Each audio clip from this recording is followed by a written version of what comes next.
Barcha hamdlar Allohga bo'lsin. Hukmronlikni da'vo qilgan podshohlarning podshohi, barcha mavjudotlar ustida hukm qiladigan yagona zot Allohga maqtovlar bo'lsin. U hayot beruvchi zot va bandalarga o'lim beruvchi zot. Lekin o'limning unga hech qanday ta'siri yo'q. Chunki u abadiy yashovchi, o'zini o'zi ta'minlovchi, mangu va mutlaq yagona zotdir. Barcha hamdlar Allohga bo'lsin.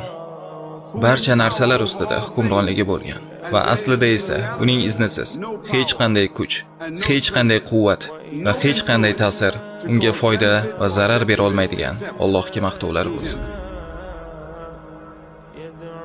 U shunday zotki, bu murakkab dunyoni yaratdi. Ko'rinadigan va ko'rinmaydigan, aniq va noaniq, yerni, yerdan tashqarida bo'lgan barcha narsani va uning ichida bo'lgan barcha narsani yaratgan zotdir. U shunday zotki, o'zining payg'ambarlari va nabiylarni, Allohning ularga salom bo'lsin, yagona Allohga ibodat qilishga da'vat qiladigan xabar bilan yuborgan zotdir.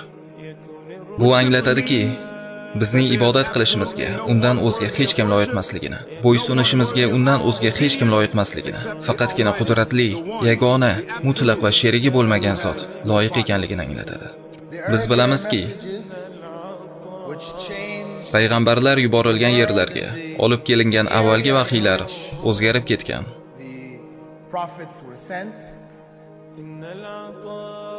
Biz bilamizki, bu xabarlar o'zgarib ketgan. Hattoki bu vahiyni yetkazgan payg'ambarlar, ularning ismlari ham yo'qolib ketgan.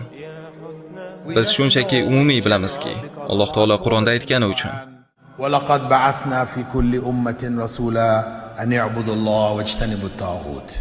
Batahqiq biz har bir ummatga payg'ambarlar yuborganmiz. Faqatgina yagona Allohga ibodat qilinglar va tog'utdan chetlaninglar deb xabar yuborganmiz. Bu muhim xabar. Islomda avval boshqa hech qanday yo'l bilan saqlanib kelmaganchalik saqlanib kelmoqda. Bu xabar boshqacha bo'lgani uchun emas.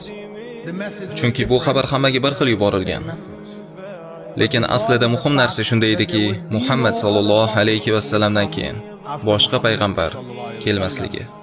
Aynan shuning uchun ham ushbu xabar undan oldin kelganlardan farqli o'laroq himoya qilinishi va saqlanishi kerak edi.